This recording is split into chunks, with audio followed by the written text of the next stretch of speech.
سبيل الدموع سبيل مريح، تنهدى يا صاحي كي تستريح، وبث الدعاء الخفي الصريح، يسعك الفضاء الرحيب الفسيح. سبيل الدموع سبيل مريح، تنهدى يا صاحي كي تستريح. صاحب أحمد asgari niyo arrin ma ku weydiin karaa haa way weydiin kartaa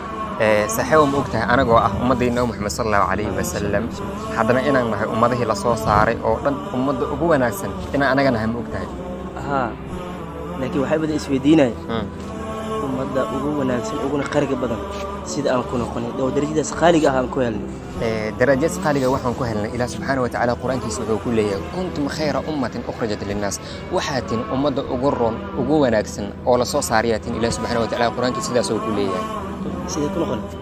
عاد سي آخر محاكو حلو تأمرون بالمعروف وأنا جاي نحذين إسكفرتين وتنهون عن المنكر نحذيننا حمات والإسكريبتين أي الله سبحانه وتعالى قرآن كل يوم waagartay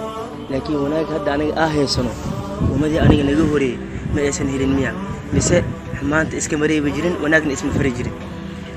ummadihii hore horta wanaag way isfari jireen laakiin badankooda waxay ahaayeen kuwa wanaaga isfarin xumaantana iska reebin ilaah subxaanahu wa tacaala quraankiisa wuxuu ku leeyahay lucina alladhiina kafaruu min bani israa'iila calaa lisaani daawud wa ciisa bni maryam reer bani israa'iil waxaa lagu lacnaday carabka nabiyullaahi daawud iyo nabiyullaahi ciisa calayhi salaam maxaa dhacay kaanuu laa yatanaahuuna can munkar waxay ahaayeen kuwa xumaanta iska reebine facaluu waxay ahaayeen kuwa xumaanta bas sameeya labi'sa maa kaanuu yafcaluun waxaana baas leh waxyaabihii ayaga ay sameynayeen amaba ay ku camal falayeen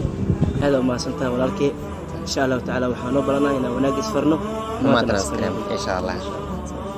سبيل الدموع سبيل مريح، تنهدى يا